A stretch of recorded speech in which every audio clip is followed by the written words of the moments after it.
Hello అందరికీ నమస్తే. Welcome to our channel కబుర్లు చెప్పుకుందాం. ఇవాళ పాస్టర్ ప్రవీణ్ పగడాల గారి డెత్ గురించి మాట్లాడుకుందాం. కొన్ని కీలకమైన విషయాలు సంచలన విషయాల గురించి చర్చిద్దాం. ఇవాళ అసలు ఈ పాస్టర్లు అందరూ ఏం మాట్లాడారు ఏంటి, ఈయన డెత్ గురించి చాలామంది పాస్టర్లు చాలా రకాలుగా మాట్లాడారు. అందులో మెయిన్ అజయ్ బాబు అనే వ్యక్తి గురించి మనం ఇవాళ మాట్లాడుకోవాలి. ఫస్ట్ అజయ్ బాబు అనే వ్యక్తి ముందు మత విద్వేషాలు రచ్చగొట్టడానికి, హిందువుల మీద క్రిస్టియన్స్ని ఉసుకొలపడానికి ఫస్ట్ అతని టార్గెట్ ఇదే. ఇతను ఈ దేశంతో చేస్తున్నాడో ఎవ్వరికీ తెలియదు, కానీ ఇతని ఇంటెన్షన్ బట్టి కరెక్ట్ కాదు.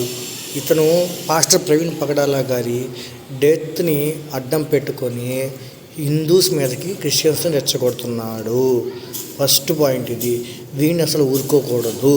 ఈ పాస్టర్ ప్రవీణ్ గారి డెత్ మిషన్ అడ్డం పెట్టుకొని ఈ పాస్టర్ అజయ్ బాబు అనే అతను చాలా డ్యామేజ్ చేస్తున్నాడు క్రిస్టియానిటీకి. ఇతను ఏ ఇంటర్వ్యూకి వెళ్ళినా సరే వేదాల్లో యేసు ఉన్నాడు, భగవద్గీతలో యెహోవా ఉన్నాడు నీ మాటలు మాట్లాడే అతను. ఇతనైతే ఎవ్వరూ నమ్మొద్దు. First point. సెకండ్ పాయింట్, ఇతను ఒకటే మాట్లాడు, మాకు ప్రవీణ్ పగడాల గారి స్ఫూర్తి, ఆయన స్ఫూర్తితో ముందుకెళ్తా ఉన్నాడు. ఇవాళ సరే ఆయన స్ఫూర్తిగా తీసుకున్నాం అనుకుంటే ఇవాళ ఆయన ఏమయ్యాడు? మందు తాగి రోడ్డు మీద పడిపోయి చనిపోయాడు. అతని దగ్గర నుంచి స్ఫూర్తిగా నువ్వేం తీసుకుంటావు ఇవాళ రోజున? తీసుకో నువ్వు కూడా. లేకపోతే డ్రంక్ అండ్ డ్రైవ్ చేయటం, బక్కాడి మందు కొనటం, 300 రూపాయలు పెట్టి ఇవి కూడా తీసుకో అన్నా. నువ్వు తీసుకొని నువ్వు కూడా హైవే ఎక్కి స్టంట్ చేపావు. మరి ఆయన స్ఫూర్తిగా తీసుకుంటావు కదా అన్నా. ఆయన చూసి ఇవాళ ఆయన డెత్ చూసి వేల మంది అట్లా పుట్టుకొస్తారు. వద్దన్నా, నువ్వు చేయి చాలు. ఆ పని ఏదో నువ్వు చేయి. డ్రంక్ అండ్ డ్రైవ్ చేయి, నువ్వు చెయ్యి. డ్రంక్ అండ్ డ్రైవ్ చూస్తాం మేము కూడా. అజయ్ బాబు అనే అతను డెత్ గురించి, పాస్టర్ ప్రవీణ్ డెత్ గురించి ఏమీ తెలియకముందు అర్ధరాత్రి కరుణాకరు ఫేస్బుక్లో పోస్ట్ పెట్టాడు, లేకపోతే అతను కావాలని చేశారు వీళ్ళంతా, ఇదంతా పక్కా హత్య నొక్కి ఒక్కడించి చెప్పాడు కదా. ఇవాళ రోజున డైరెక్ట్ ఎస్పీ గారే చెప్పారు ఆయన డ్రంక్ అండ్ డ్రైవ్లో చనిపోయాడు అని చెప్పని. ఇప్పుడు ఏం మాట్లాడతాడు? ఇన్ని రోజులు ఇతను సొసైటీ చేసిన డ్యామేజ్ ఎంతుందో చూసారా? ఇలాంటి వాళ్ళని ఎప్పుడు ప్రోత్సహించొద్దు. ప్లీజ్ దయచేసి మమ్మల్ని అడుగుతాం, ఖచ్చితంగా ఇలాంటి వాళ్ళని ప్రోత్సహించొద్దు. ఐ రిక్వెస్ట్, ఖచ్చితంగా హిందూ కమ్యూనిటీకి సారీ చెప్పాలి ఇతను చేసిన అల్లర్లకి అని కోరుకుంటున్నాను. 4 రోజుల్లో ప్రతి ఒక్క పాస్టరు నాకు నిజాలు తెలిసిపోయి, నాకు ఆధారాలు తెలిసిపోయి, నాకు ఆధారాలు ఉన్నాయి. అరే బాబు, అన్ని ఆధారాలు ఉన్నప్పుడు ఇవ్వచ్చు కదా మీరు. పోలీసులకు ఇవ్వండి. హత్య చేశారంటున్నారు కదా, పోలీసులకు ఇవ్వండి. మరి ఇవ్వకుండా ఎందుకు పెట్టుకున్నారు మీ దగ్గర? ఇస్తే వాళ్ళు దాన్ని బట్టి యాక్షన్ తీసుకుంటారు కదా. ఈ పాస్టర్లు చెప్పే మాటలు ఫేకు, ఆధారాలు అని చెప్పి మాట్లాడి వీడియోలు పెట్టే అతను, ఈ పాస్టర్ విజయ్ కుమార్ అని అతను ఒక వీడియో పెట్టాను, నా దగ్గర ఆధారాలు అన్నీ ఉన్నాయని. మళ్ళీ ఇప్పుడు ఆధారాలు మొత్తం ఉన్నాయి అది ఇదని చెప్పి వీడియో పెట్టి ఇప్పుడు ఆ వీడియో డిలీట్ చేసేసాడు అతను. వీడియోనే లేదు యూట్యూబ్లో అతను. ఏంటి నెక్స్ట్? పాస్టర్ విజయ్ కుమార్ గారు, ఏంటి సార్, ఏంటి మీకు కూడా మన అజయ్ బాబు లాగా చెప్పిపోయిందా ఏంటి? మీకు కూడా మీరు కూడా అట్లాగే మాట్లాడుతున్నారు ఆయనలాగే. హత్య. అరే హత్యని మీరు ఎలా డిసైడ్ చేస్తారు అసలు? ఫస్ట్ హత్యని మీరు ఎలా చెప్తారు? ముందు మీకు తెలియాలి కదా. ఇప్పుడు మేము కాన్స్టిట్యూషన్ని, బిఆర్ అంబేద్కర్ గారిని రెస్పెక్ట్ చేస్తామంటారు కదా. ఒక డెత్ని అది యాక్సిడెంటా, లేకపోతే మర్డరా, లేకపోతే సూసైడా అనేది ఖచ్చితంగా పోస్ట్ మార్టం రిపోర్ట్ రావాలి. తర్వాత దాని తగ్గ ఆధారాలతో దాన్ని పోలీసు వాళ్ళు మనకు చెప్పినప్పుడు మాత్రమే దాన్ని మనము అది హత్య లేకపోతే ఏంటని డిక్లేర్ చేయాలి. అవి ఏమీ లేకుండా హత్య అని ఎట్లా మాట్లాడతారు మీరు? మీకేం అర్థం కావట్లేదు ఎలా ఏం చేస్తున్నారు ఏందనేది. ఏమండి, పాస్టర్స్ అంటే ఎంతో కొంత ఇప్పటికే చాలా డ్యామేజ్ చేశారు పాస్టర్స్. తెలుగు పాస్టర్స్ అందరూ ఉన్న కొంచెం రెస్పెక్ట్ అయినా జాగ్రత్తగా కాపాడుకోండి.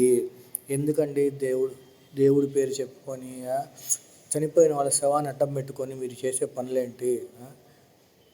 ఇలా ఎవరిని తప్పుదారి పట్టిద్దామని, ఎవరిని మీరు మత విద్వేషాలు రెచ్చగొడదామని మాట్లాడుతున్నారు ఇట్లా? మీకేం అవసరం వచ్చి మాట్లాడుతున్నారు ఇలాంటి విద్వేషాలు రెచ్చగొట్టడానికి?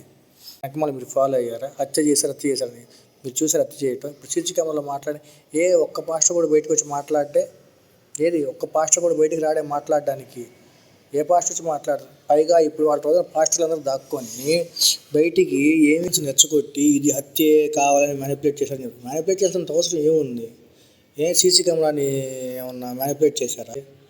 ఎవరైనా బలవంతం చేశారనుకుంటున్నారా? బలవంతం చేశారంటే అడగండి, మళ్ళీ మీరు కోర్టుకి వెళ్ళండి అంతేలే. కానీ మీరు హిందూస్ చేశారు, కరుణాకర్ సుగ్నా చేశాడు, లలిత్ కుమార్ చేశాడు, రాధా మనోహర్ దాస్ చేశాడు. మీకు కడుపు మంట కేవలం ఎందుకంటే మీ చేసే వ్యాపారాలకి అడ్డం వస్తున్నారని. అంతేకాని మీకు ప్రవీణ్ పగడాల గారి మీద కానీ లేకపోతే వాళ్ళ కుటుంబం మీద కానీ ఎలాంటి సానుభూతి కోసము లేదా ఒక మంచి వ్యక్తిని కోల్పోయామనే దానికోసం మీరు అలా పైకి చెప్పేది మంచి వ్యక్తి మేము కోల్పోయాం మా అన్నలాగా మా తమ్ముళ్ళలాగా కానీ మీకు ఒంటిండా కుళ్ళు కుతంత్రాలు ఆ జేబాబు. ఇకపై ఏది ఆధారాలు లేకుండా మీరు మాట్లాడడానికి లేదు. ఈ టైం నుంచి ఇట్లా రిపీట్ అయితే మాత్రం ఇంకా ఎక్కడైనా సరే మీరు మీ దేవుడి గురించి చెప్పుకోండి, మా దేవుడి జోలికి వచ్చి మా దేవుడి గురించి మాట్లాడి విగ్రహారాధన తప్పు గిప్పు అని మాట్లాడితే ఊరుకునేది లేదు. నమ్మకం మాది, మా యొక్క ఆరాధన విధానం మాది, మా యొక్క విధి విధానం ప్రశ్నించడానికి మీరెవరు? అది తప్పు అది చెప్పని చెప్పడానికి మీరెవరు? అసలు ఎందుకు వస్తుంది మీకు ఆ మాటలు? ఏం మా దేవుడి గురించి మాట్లాడకపోతే మీకు పూట కడవట్లేదా? మా దేవుడి గురించి చెప్పకపోతే మీకు రోజు అన్నం తినట్లేదా? మా దేవుడి గురించి మాట్లాడకపోతే మీకు జీతాలు రావట్లేదా?